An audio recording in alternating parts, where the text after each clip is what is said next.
All right, I think we're all set. That should be everything.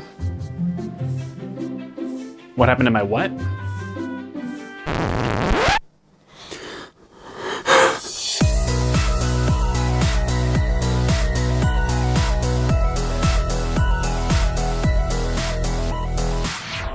Hi folks, welcome back to Aeon Pro.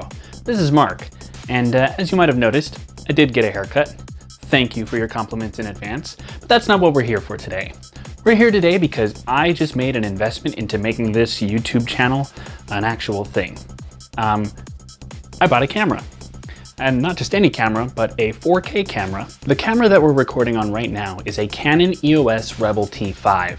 Now, this camera is a great camera for taking stills, however, it only shoots 1080p video, and I really wanted to take a step up and get some really high quality video. So I don't know much about photography. I spent about a month and a half researching this camera, but I ended up picking up the Panasonic G7. Shoots 4K, gonna have great options for low light settings. And just really looking to kind of make this channel into a more professional looking channel, something that I can, you know, actively promote. So we did also pick up a, I don't know what that is. We did also pick up an attachable microphone. This is a shotgun mic from Rode. Now, I do a little bit of voiceover, and my main microphone is a Rode as well. So I'm expecting good things from this, even though it's not a super expensive shotgun mic. We did get it bundled with the camera, and that was just, it was a bonus for me. I'm all about that extra sound. We are recording right now on a Boya lavalier mic, and I do have a review that I'll be doing on that separately. But I want to get into opening up this camera because we're going to be using this going forward. So let's get to it. Okay, so you'll have to excuse the kind of janky setup. I don't have a dedicated space for opening these things just yet, and while normally I would use a table in the other room, we're recording this at like 3 in the morning, so I don't want to be a bother to the other people who live in the abode that I live in. But anyway, let's go ahead and open this right on up. I'm going to be doing it from the side because that's just how I do. Now it does have a list of optional accessories here. A mount adapter, stutter remote, or shutter remote, because I can read. Shotgun mic, but we've already got one for that. We have a flash and an extra battery pack. And it's nice that they have that listed out because you can look up the model numbers. Comes with all our documentation and our installation DVD, which, you know, if you're me, you still have a use for. There's actually quite a lot of documentation in here. This is the one that I'm most excited about. That's going to be a list of compatible lenses in their family. Oh, and it's like poster style too. That's really cool. I'll have to look at that later. All right, moving on. We've got a separation in the box, which we'll open up, and you can already tell I'm super excited about this. So I'm gonna pull this guy out right now, but we're gonna leave that wrapped for now. Looks like we've got a camera strap. It says Lumix G on it. Hopefully that's in focus. I don't know if I have this on autofocus or not, but I'm hoping I do. Moving right along, I did see our, I wanna be very careful how I open that up. This thing did come with a packaged frame, which I wanna be very careful with because while I don't know much about photography, there's our battery and charger. Good that this came with a charger. I would have tried to use the one for the Canon that this is being filmed on, but I don't know if it's necessarily compatible. So we'll set that to the side. Our transfer cable, which that looks proprietary. Yeah, that's not, I was kind of hoping this would be like USB-C or something, but that's something proprietary. So that's unfortunate, so definitely don't lose that. Got more trash. And this guy that's wrapped super duper well. I'm gonna move this box to the side here. This guy is our lens. This is the one. Oh no, that's our cover. This is the lens. Yeah. So wanted to be careful with these guys because those are the bits that if they break, I'm kind of in trouble. This should be a little more durable. And this is our camera.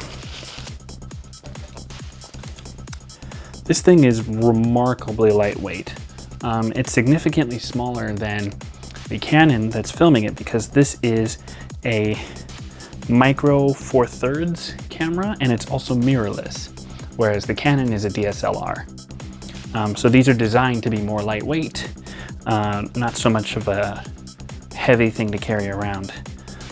Fits kind of snugly in my hands because I've got, you know, big giant hands. If you need a comparison, that's where it is in my hand, but just bear in mind my hands are abnormally large.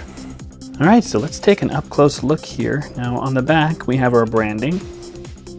We've got our switch for the different modes of autofocus, going from I don't know, I'll have to look into that, but we've got autofocus, 2 types of autofocus, and then manual focus on the bottom there. And then this appears to be an autofocus lock button right there as well. This side we have a function button that I believe I can map to be whatever I want. We also have flash, which is interesting because I don't believe this comes with built-in flash, so that'll be interesting. Nice large protruding, and it's not a lens, viewfinder. I swear I don't know anything about cameras, so this is all very new to me. But anyway, here's our front. Now I like these silver accents. I could have gone with all black, but I like the silver accents, so that's what I grabbed. But we've got our lens cover for the non-lens built-in lens. Again, I don't know what any of this is called. And when I do an actual review of this, I swear I will do more reading up and be able to actually identify what all these functions are. Again, just opening this, I'm gonna have to play around with it a lot. But we've got numerous knobs up here on this camera, and I just love like all the different customization options. I think some of these are completely programmable. So while you have these guys here that all do the different modes, same thing with this, different modes of photo, I think. This dial and this dial, I believe, are completely customizable. There's a button in the middle here, and our shutter button here.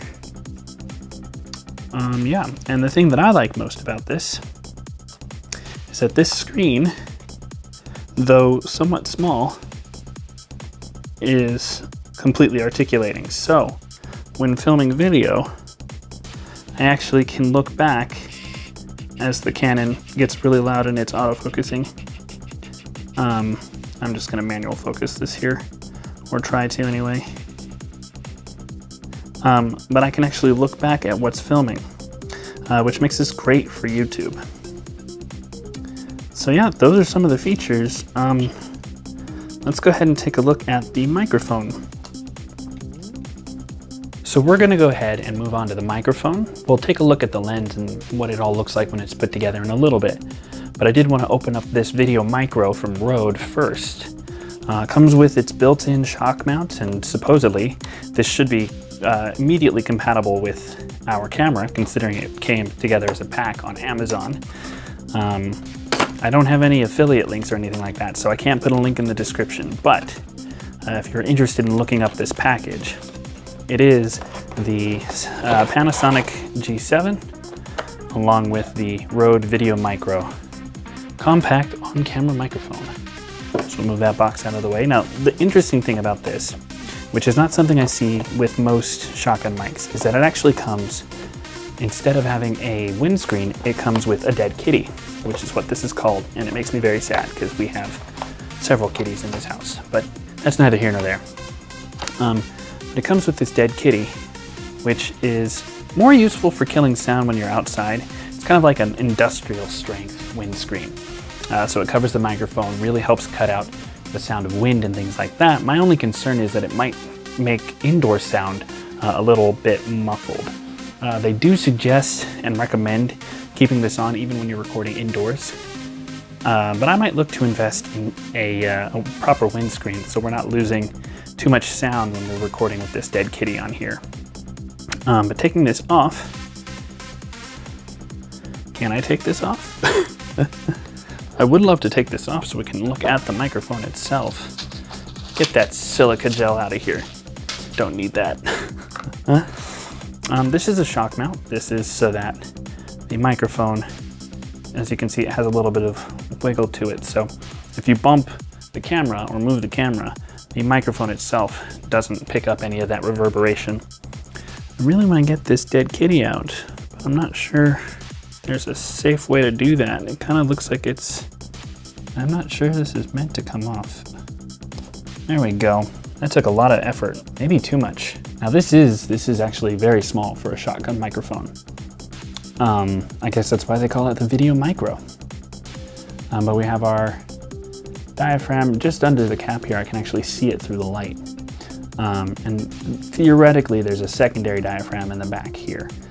Not right here, because this would be where the electronics are, but somewhere in here.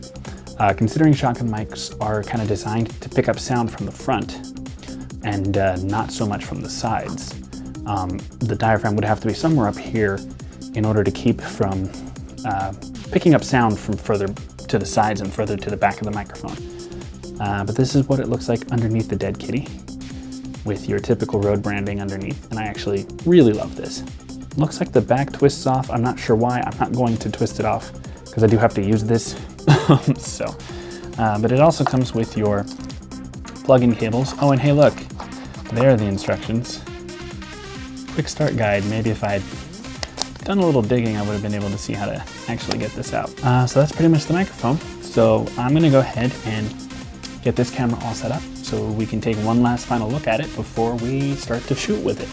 Okay folks, so here we are. We're all set up. I've got everything put together here. And it's actually already recording as my voice drops out. So it's already recording. I've got the little strap on because, you know, I don't want to drop this. Unfortunately, I'm about to switch this to selfie mode. So I kind of have to keep it unstrapped. But what I'm going to do here is I'm going to just flip this screen out. I'm going to turn it to look at me. And there we are. Here we are. We're on the new mic. We're on the new camera. This is all being picked up by the Rode Video Micro. The Rode Video Micro is now attached to the camera. I am still recording on the lav. As you'll see, it's still on my throat. And the Canon is still recording. This is, oh man, I gotta get used to this. I generally don't do like selfies or anything like that, so I don't know where to look because the screen is over here. And I don't know if the Canon can even pick up all of this, but the screen is right here. You guys are right there. And this is just lovely. Like, I've got feedback of the microphone on the camera, on the screen. I can see, you know, when I'm in focus, when I'm too bright. Like if I come over here, now my exposure is great because I have a light box over there. Actually, I can show you that setup over here. Big old bright light box. So yeah, this is what we're gonna be filming on from now on. I'm excited to take a look at this, and I'm so sorry that my throat is going. I've had a throat cold for like the last week, but I'm really excited to see what this sounds like once I check it out. And I'm actually really excited too because, ironically, I just figured out all of these settings for making the picture for the Canon to look really nice, so that we have the colors set up and everything looks good in my typical recording space, which is my room. And I don't know if I'm going to need to do all that with this because the colors look pretty dang good. Just looking at the screen over here, the colors look great. The one thing I do wish was a little different, and I think there are some other cameras that have this option. I wish the monitor had the option to come above the camera, because when my eye line goes to the monitor, it's very obvious. I'm looking at the monitor right now. If I'm looking straight into the lens, this is what it looks like. So unfortunately, my peripheral is not good enough to just figure that out. I suppose that's something I'm just going to have to get used to. But for now, this is what we got. So let's take a look. I'm actually going to end this video here because I want to be able to do like a full review on this later once I've had more time to get used to it. I also want to do a comparison between this lavalier mic right here, the Rode Video Micro, and also this $10 lav mic I got. I'm interested in doing like just a big comparison between those microphones.